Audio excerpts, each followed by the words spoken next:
Angelo Sykes here, man, owner of Uptown Comedy Corner. This is episode 3 of the Sit Down at Uptown.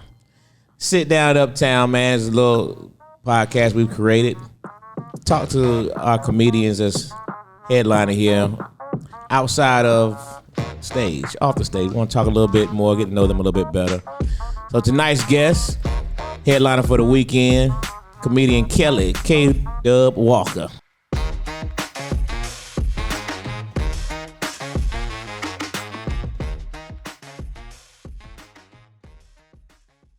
What's up, K-Dubb? How you doing, brother? What it is, man. Happy to be here, man. Happy to have you, Mr. K-Dubb. You know what I mean? I never thought I'd be sitting beside you talking to you, trying to be intelligent and shit. We've come a long way, ain't we? Come a long way. I normally talk shit. Indeed. I be talking shit to Angelo. I love Angelo, man. For a long time, man. So Dub, let's go backwards first, man. How long you been doing comedy? Well, in July 31st, that'll probably be 22 years. Wow. 22. Is that right? Yeah, man. And you originally from? I was born in Mississippi, raised in Tennessee, but I was been in Atlanta longer than I've been anywhere. I ain't never been nowhere this long. I ain't never been no Memphis, no Mississippi, no Milwaukee. I've been in this 20-something years. Yeah. Yeah. So, what led you to comedy? Well, my mama loved comedy, and I used to sit on the floor and watch it with her, and she laughed at it, and the way it made her feel, I just was attracted to it. And then when I didn't have nothing else to do, probably about 9th grade, I was just like, 8th grade, I just started making my older cousin, my cousin Derek, I used to make him laugh in the living room. I used to make him laugh in the living room. Really? And I used to ask him, do I look like a comedian? He be like, you look funny type of stuff. You know what I mean?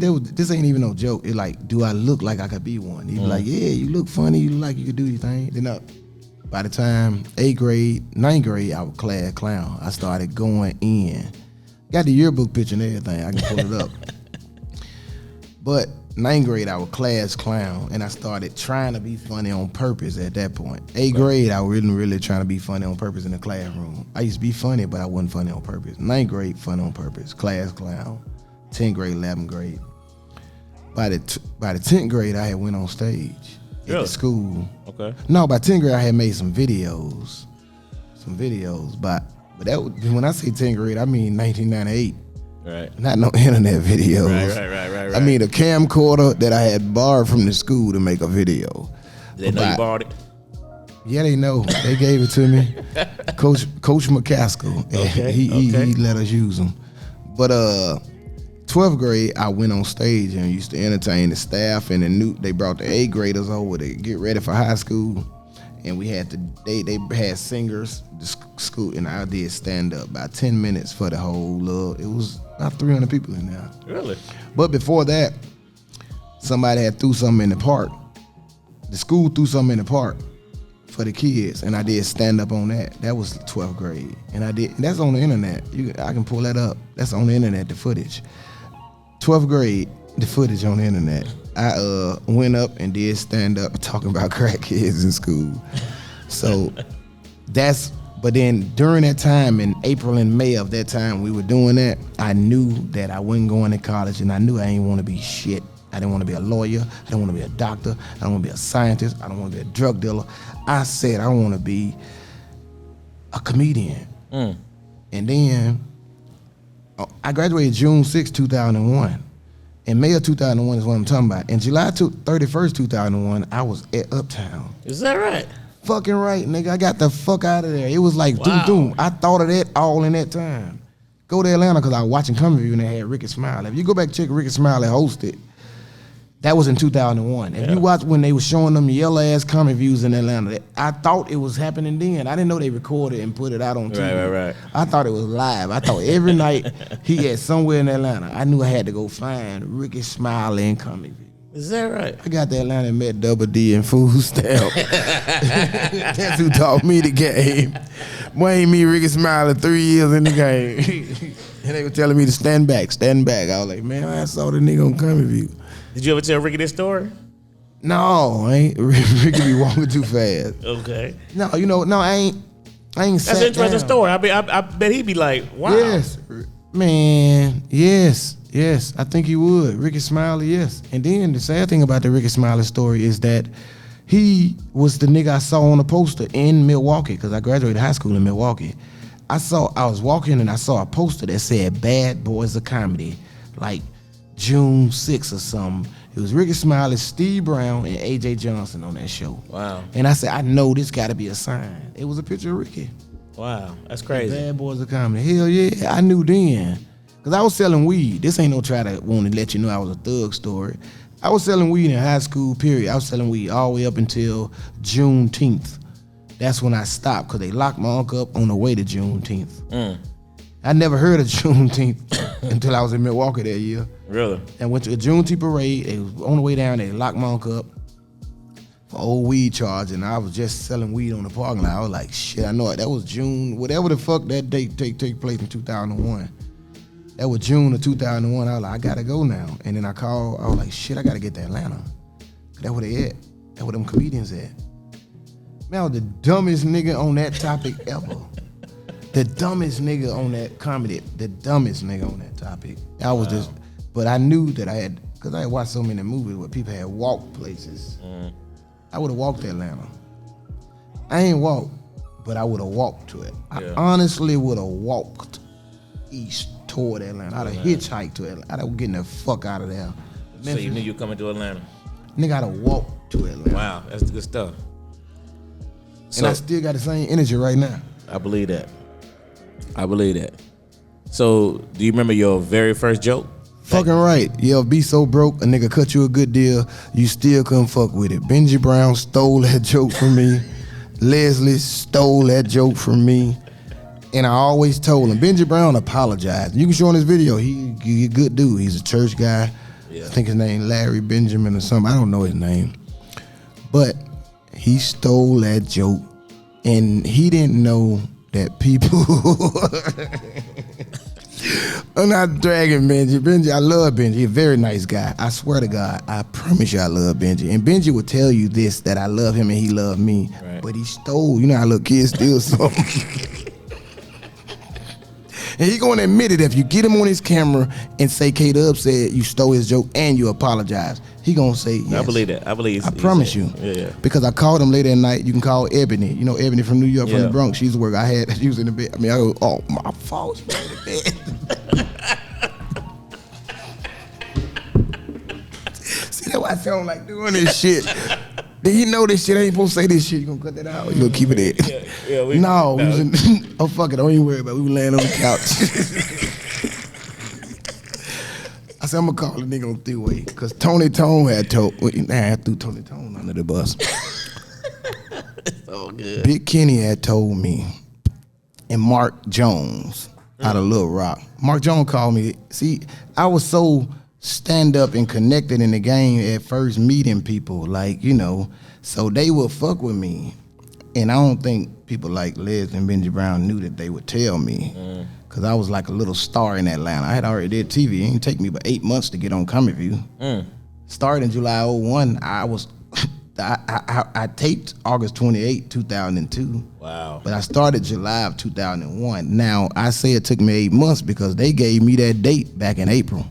So the date was already set. They said they called me in April and said, we're gonna do through the summer. We're gonna call you back with the date.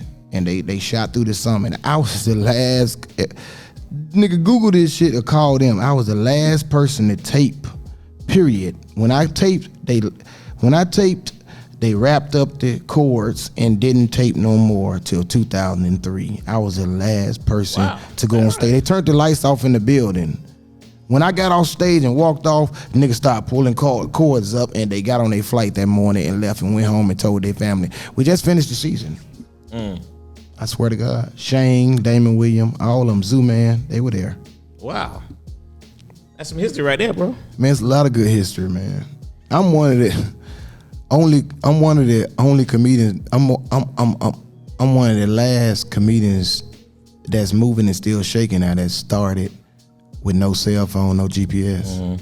I used to go to Virginia, no cell phone. You know, stop at the payphone. I was the last of them You know, Ronnie Jordan had a cell phone. He had the one that you flip up and you see the panda bear walking. You did have a cell phone. I didn't, nigga.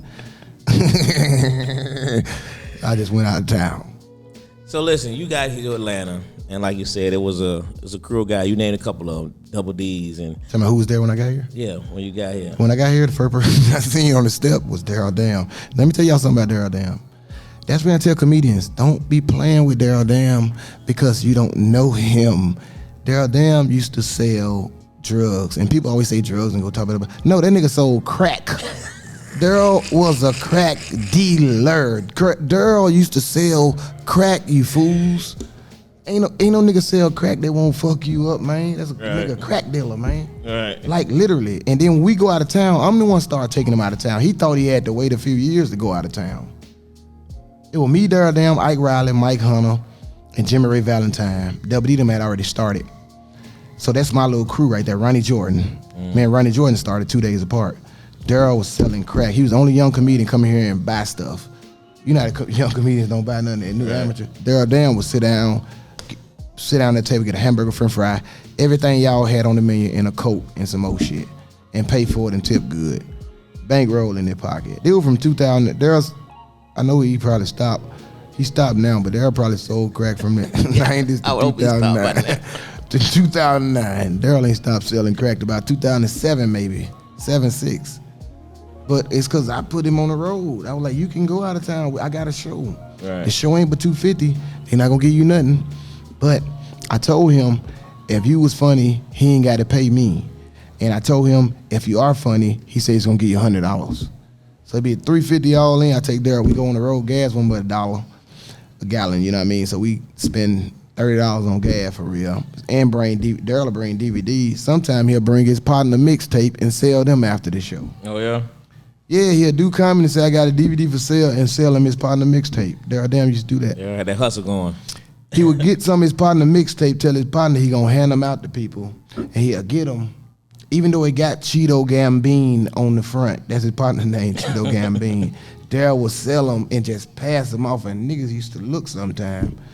But Daryl used to be like, bro, just buy this shit, bro. We broke, like for real.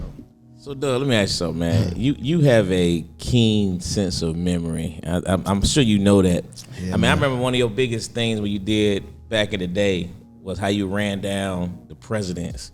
Yeah. I mean, did you recognize that? Was it just natural, man? Natural record. I just seen it before. You give me a number right now, I can tell you without even concentrating. Yeah. Yeah, man, I just know it. I mean, you ain't got to do it. I mean, you can if you want to, but I'm saying I just know it because I seen it. If I see it, I got it. You see it, you got it. Just like that. I'm telling you, bro. I know how to text while I'm on stage telling jokes. I text Ty Mills, come get this nigga on stage. Right. So when you were doing that, was it just, how did you come about that particular part of your show that you put that in there? Talking about the president? Because Obama was running. Okay.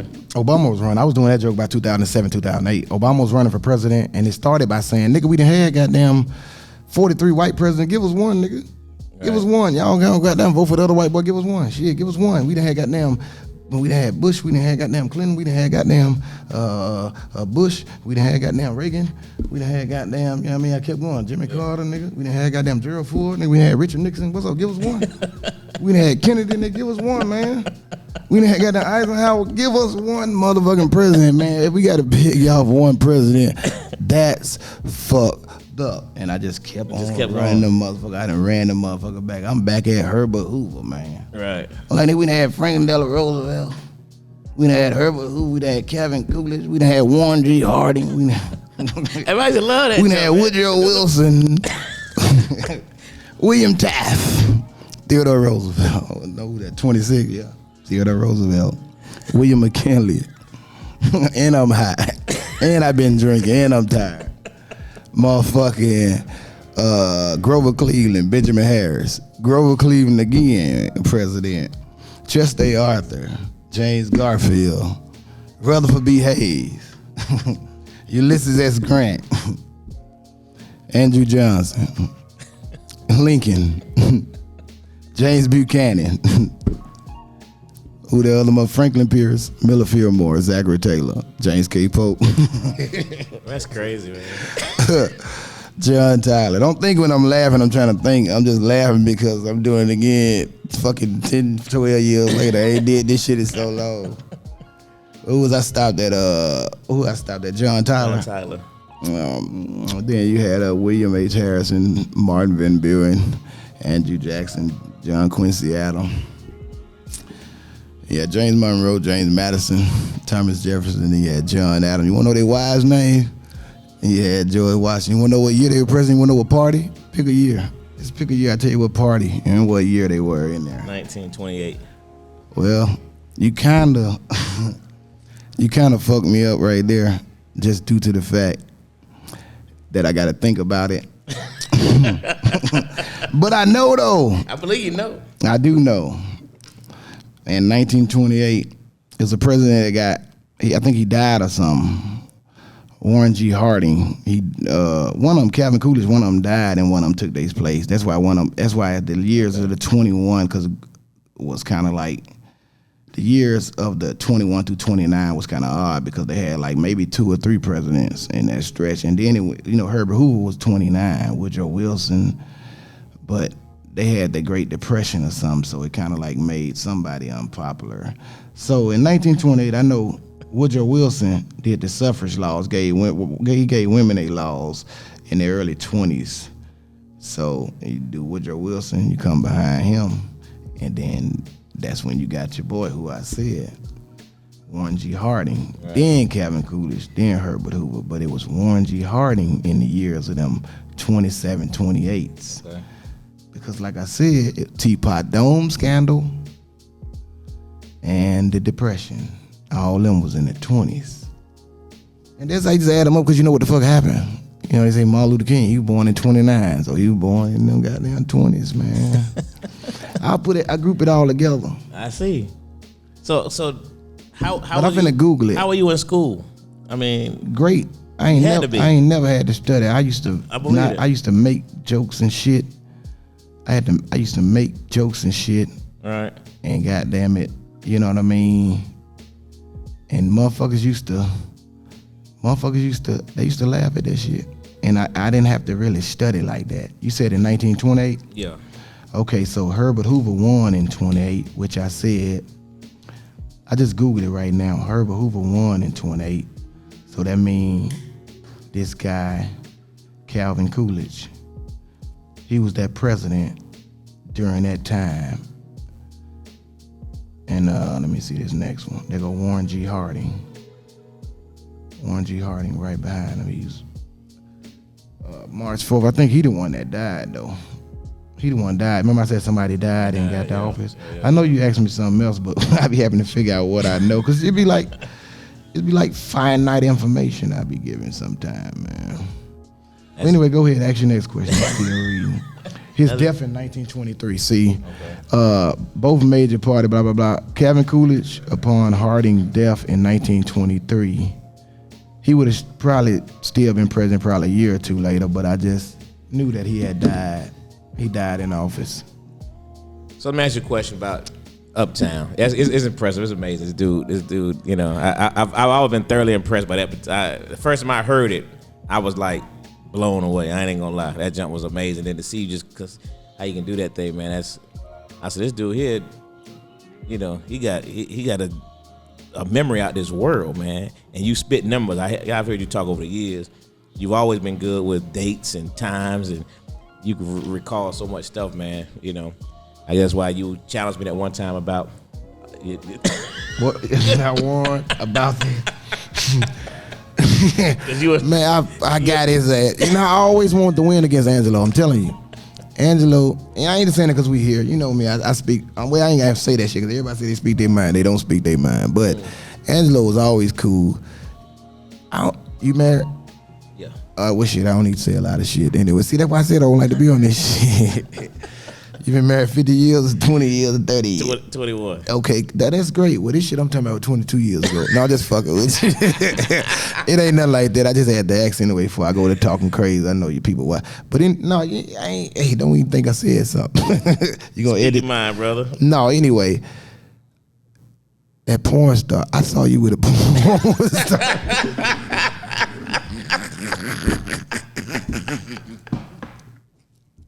That is hilarious. That's the one I always wanted. I always Yeah, rocked to her. I remember I introduced you to her. Yeah. Yeah, so we can talk about it. I mean, I introduced you to her. Yeah, that's cool. And that was great.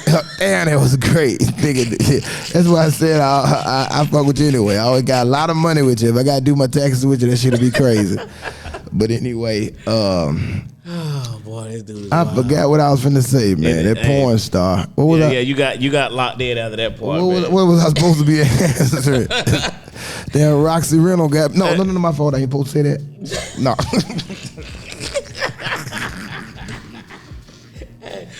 What the fuck did you ask me, man? Part is he started off the conversation saying, "That's why I don't do part, because I might just say whatever." You know? Yeah, man. But that's K-Dubb at his finest, man. Man. So, Dub, you've been you've been all the uptowns, man. How you feel about this particular room? How I feel about this particular uptown? Yeah. You know what's crazy?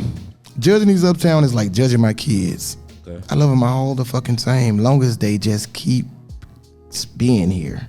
Okay. As long as they keep being here. I don't give a fuck what they do, who they kill, who they hurt, who they don't pay, whatever the fuck it is. I don't give a fuck if the damn roof fall in. Just keep it here. Keep it here. That's what's up. Yeah. That's what's up. Yeah. So let me ask you, you've been through the different generations. You was on the ride, get in the car, like you said earlier, and take it on the road. Mm-hmm. Now you've also have now seen this internet generation come aboard. What's your take on the comics who was hitting the road versus the guys who just get famous behind the camera?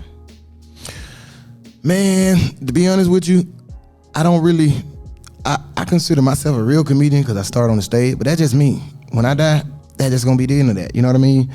So it's almost like the people that made music in the 30s and the people that made music in the 80s. Some of these motherfuckers use little washboards and shit to make music, and these people use electronics.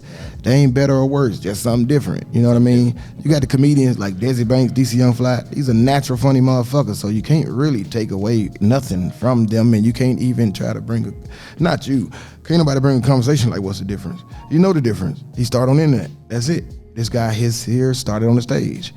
That's different, but that ain't bad, you know? Right. So they just didn't do that same way. I ain't had to walk 20 miles to school like your grandmother, so they did. Bitches ain't tougher than me. Don't give a fuck what he say. You ain't tougher than me, nigga.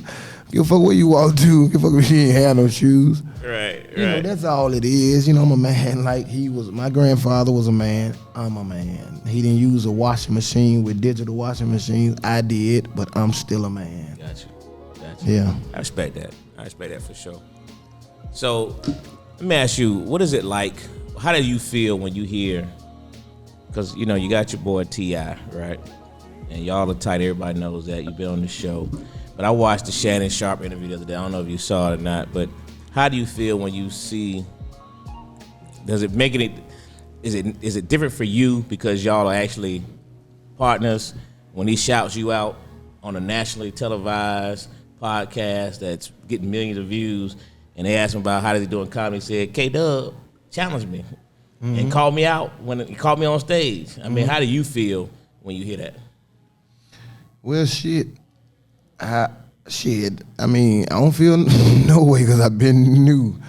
I knew when he went up there. I know what it is. You dig? One thing I knew about comedy, it was no if, it was just when with me. Everything gonna happen for me because everything already happened. You know what I mean? I be on every TV show. Ain't like I ever auditioned for nothing and didn't get it. Nigga ain't never told me no. I ain't never had to beg to be at Uptown since the beginning. I just walked up. They said they have a feature. I said, let me feature. Gary Owen said, yeah, let this guy feature. It was just that simple. I didn't have to ask to get featured at Uptown. Doing comedy fucking 6 months. It was nothing. I ain't trying to say this. Some people be like, man, yeah, you been doing it a minute. Nigga, this since the first day. I'm hot. I'm kind of hot. You suckers don't know that. Since the first day of comedy. Nigga, the first day of comedy, I've been this fucking confident and arrogant. The first time I went on stage, Earthquake know this. He remember. Shorty was hosting. Earthquake was headlining. This the last time he ever headlined Uptown. Have he headlined since you been around? Yeah. He headlined Uptown? A couple times. I ain't seen him. Well, the old Uptown. I hadn't seen him. Marietta Street and Central Avenue. Central Avenue? Okay, cool. I really referring to that other Uptown, really the 03 one. Okay. I remember him being at the Marietta one, but I'm talking about the one at Uptown. That was the last time he featured there. I started 01, it closed in 03. Okay. So he didn't do that one. Right. But Shorty did the stand-up. Shorty hosted, and Earthquake was headline. He came in and went up, and I had signed the list. True story. If Earthquake can't deny it, they ended the show. Earthquake was like, he kept cracking jokes, and I was like, is he hosting now? Because I didn't know the formula. Remember I said I was the dumbest nigga to comedy. Shorty had already put up all the amateurs, and then he brought up Earthquake, and I still was waiting to go up because I didn't know. Right. I was like, am I next? And I was like, am I next? And then Earthquake was like, I'm gonna get out of here, man. Y'all had a great time. I was like, whoa. I was like, yo, I didn't go up. He was like, who the fuck are you? I was like, my name K-Dubb. I signed the list. Why am I not good? He's like, you don't go up like that. It ain't a baseball game. And I was like, but I signed the list. And he was like, that ain't how you get up here. I said, well, when you get off, I'm going up. Because I already figured I was going to whoop Shorty ass. I said, I'm going to beat the shit out of Shorty. I ain't know Shorty was gone. And I said, I'm going to beat the shit out of Laugh Love. And I said, I'm going to beat the shit out of any one of these niggas that try to stop me. Because I ain't moved to Atlanta for a fuck nigga that deny me. And when Earthquake looked at me, I don't know if he didn't, I don't know what he thought. I wasn't telling me I was going to beat up Shorty like that. Shorty my nigga. I ain't going to beat up Laugh. I was saying that day because I ain't know none of them niggas. Right. I knew nobody. And that's how I'm gonna whoop they motherfucking ass that day. Gonna win the fight too. Not fight, we're gonna fucking win the bitch convincingly that day because there was too much in me coming off them streets. So, too much. Nigga, I graduated on my own. My mama ain't asked me to graduate. I just did that shit so I can look up in 20 years and it was done. That shit was just a task for me. You did? So that nigga said, I'm gonna see if you funny. Y'all want me to bring him up? He thought it was bullshit. He thought I wasn't gonna be funny. I went up and did that bag joke. Daryl Dixon was there, Marcus Cone was there, Nesto was there. Face on Love was in there recording the whole show, walking around laughing at people. And I went up and I did that bag joke, did another joke, it didn't work that good, and I got out of there. Earthquake came back up and like, he was kind of funny. But he ended like shit. I mean, next time you come up, you say hey, they say hi, you say bye. That's what I remember him saying. Really? But anyway, even if Earthquake wouldn't have put me up, I'd have walked back past them and entertained them people because I didn't give a fuck about now one of them niggas in that day. That particular day, somebody was gonna die. That's on my life. So you were locked in? On my life. You think I'm saying it's 9:41? That day, if I'd have went on stage, somebody was gonna die. Because I had a gun and I was ready. I was gonna shoot the shit out somebody on July 31st, 2001, had I not hit that stage. I'd have started from the top. Somebody was gonna die. Wow. I put this on my mama, my daughter. Somebody was gonna die. I was gonna take somebody's child from them. That day. On my life. Wow. Yeah. Wow. Swear to God. Well, I'm glad they Quake put you up. Yeah, that's on my life. That's on God. Yeah, I believe you, man. Yeah, I believe. I mean, you know, it's always been that way. You were known to have a short fuse, man. I remember on Marietta Street, man. They say you slapped somebody in the bathroom. I like what? It wasn't a short fuse. Things need to be done a certain way. Short fuse, people be dead in jail somewhere. Things gotta go according. People gotta be uniform. It's a system, so you can't get outside the system and fuck shit up. And you ain't worth fucking it up. You ain't even worth what you're doing. Then that's how you wind up fucked up, doing shit you ain't even worth. You get the fuck on. All right. So that's all happened. That's why I ain't dead, because the people that everything happened to wasn't even worth a damn to. It wasn't worth a damn. So, to the original question about T.I., so basically it's just it's normal at this point for you. It's no big deal for your name to be mentioned. Man, it ain't no big deal because, like I said, it's supposed to happen, man. Because I'm the one did it. At the end, not like did it, but I'm the one that put him on stage. Right, you know what I mean? He ain't like I need to be rejoicing for that. Well, not necessarily rejoicing, but just feel like it's the proper respect was due. No, Tip is that kind of guy anyway, man. And this ain't because he my partner. I've been knowing Tip 20-some years, and And we started kicking it probably in 2014, 15 like that. But he was always a great guy back then. I'd have voted for him back then. So for him to say that ain't nothing out of his character. For him to, I seen him show other people, give other people their flowers. Yeah. I expect that from you. I expect to be, you dig? I expect certain shit from certain people anyway. Yeah. So when they do it ain't like I was like, man, I'm glad he shouted me out. Man, that's the kind of nigga he is. Yeah, that's what's up. Nah, because when I heard it, I felt like that's what's up. No, and you right. That's how I felt. I was like, man, that's what's up. I'm glad I get, man, said that on that platform. Mm-hmm. You know what I mean? Because I think you deserve that. You know what I mean? I appreciate you. So I just thought that was solid for him to do it, especially on that kind of platform. You know what I mean? So, you know. He the kind of nigga that gonna always do something great for people, man. And you know, you the same way, Lo. You look out for people, man. You know how many comedians you loan some money to. You know, I sent you a text tonight, you know. But some people just great people, and I align myself with great people. You know what I mean? I like to be around great people because I want to be great one day too. That's what's up. So with that being said, what's K-Dubb's goal? What is it that you haven't achieved yet that's next on your list to knock down? Well, I ain't really got no goals in that direction no more. Okay. Only goal was to get on Comic View, and that just happens so fast. Yeah. I was like, shit. I set one goal right after I got on Comic View. When I got on Comic View and seen those people in there, I just wanted to be the best comedian. And I don't know how you can do that, but I'm like, I wonder if they say Richard Pryor is the GOAT, then I know I can be the GOAT. You know what I mean? Because watching his stand up, to me, it should be easy for me to just get onto the GOAT statue. Because I just feel like he did it and I can do it. I can just do it because he did it.